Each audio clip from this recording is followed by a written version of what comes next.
క్రీస్తునందు ప్రియులారా, మీకు శుభములు వందనములు తెలియజేస్తున్నాను. అనుదిన ధ్యానమునకు స్వాగతం.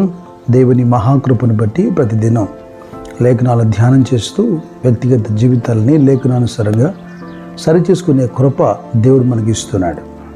నిరంతరాయంగా సాగుతున్నటువంటి ఈ ధ్యానాల్లో కొన్ని దినాలు ప్రయాణంలోనూ, మరికొన్ని దినాలు అనారోగ్యంతోనూ, వరుసగా జరిగే సేవా కార్యక్రమాల్లోనూ ఏ ఇబ్బంది కొలిమిలో ఉన్నా దేవుడు కృపనిస్తున్నాడు, సహాయం చేసి నడిపిస్తున్నాడు.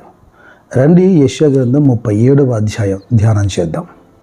36వ అధ్యాయంలో అష్షూరు రాజు పలికినటువంటి ప్రగల్భాలు, అతడు పంపినటువంటి ఉత్తరం చదివి హిజ్కియా భయపడి తన బట్టలు చింపుకొని గోనెపట్టు కట్టుకొని యెహోవా మందిరంకి వెళ్ళాడు.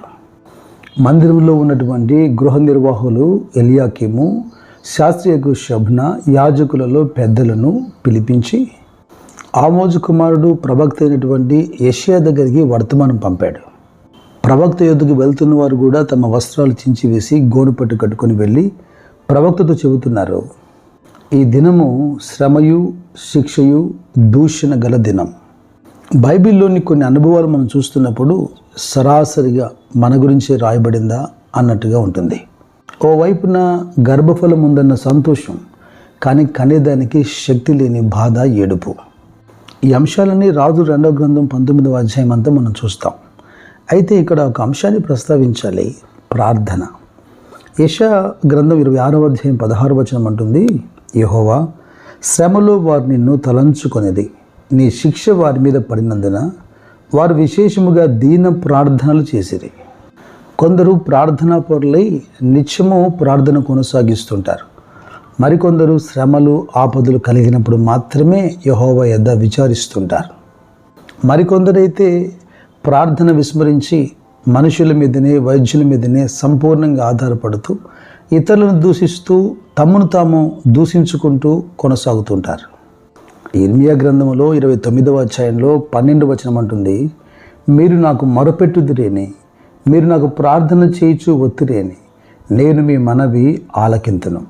మీరు నన్ను వెతికిన యెడల, పూర్ణ మనసుతో నన్ను గురించి విచారణ చేయని యెడల మీరు నన్ను కనుగొందురు.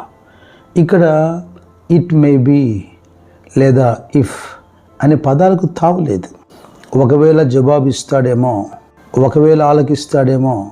ఎందుకంటే హిజ్కియా ద్వారా పంపబడిన మనుషులు యెషయాతో మాట్లాడుతున్నటువంటి అంశంలో జీవంగల దేవుని దూషించుటకై అష్షూరు రాజైన తన యజమానుని చేత పంపబడిన రబ్షాకే పలికిన మాటలు, నీ దేవుడైన యెహోవా ఒకవేళ ఆలకించి నీ దేవుడైన యెహోవాకు వినబడుచున్న ఆ మాటలను బట్టి ఆయన అష్షూరు రాజును గద్దించునేమో. అవును, ఇక డౌటే లేదు. మిగిలిన శేషము హింస పొందుతున్న ప్రజల కోసం ప్రవక్తను కోరుతున్నారు, హెచ్చుగా ప్రార్థించమని. మన వైపు నుంచి ఒకవేళ వింటాడేమో అన్న మాట సబబే ఆయన వాగ్దానం చేశాడు. తన ప్రజలు, తన పేరు పెట్టబడిన ప్రజలు తమను తాము తగ్గించుకొని ఆయన తట్టు తిరిగి పశ్చాత్తాపడి దేవుని మందిరం తట్టు తిరిగి ప్రార్థించినప్పుడు తప్పక ఆకాశమందున ఆయన వారి ప్రార్థన వింటాడని. డొంక తిరుగుగా మాట్లాడి ఏదో కండిషన్స్ పెట్టి ఇవన్నీ ప్రభు చెప్పట్లేదు. ఇర్మీయా 33:3లో కూడా నీవు నాకు మొరపెట్టుమో, నేను నీకు ఉత్తరం ఇస్తానని స్పష్టంగా చెప్పాడు. అష్షూరు రాజు చేత పంపబడినటువంటి రబ్షాకే కేవలం మాటలు పలకడం కాదు, ఒక ఉత్తరం కూడా పంపాడు.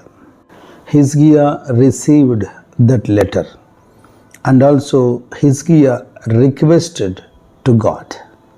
శత్రువు పంపిన ఉత్తరం తీసుకున్నాడు, తన విన్నపాలు దేవుని సన్నిధిలో పెట్టాడు.